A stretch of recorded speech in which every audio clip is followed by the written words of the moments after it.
আইনত প্রতিষ্ঠিত ভারতীয় সংবিধানের প্রতি দৃঢ় বিশ্বাস ও অনুগতি রক্ষা করিব। আমি ভারতের সার্বভৌমত্ব ও অখণ্ডতা রক্ষা করিব।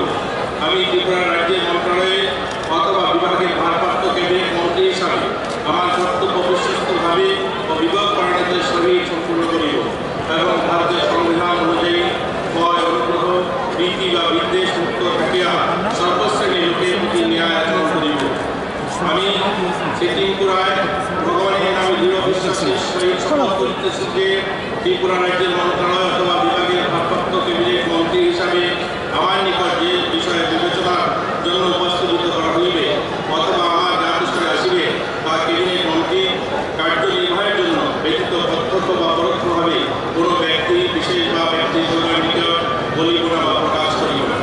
আম্বাই কুলঙ্কা নমস্কার।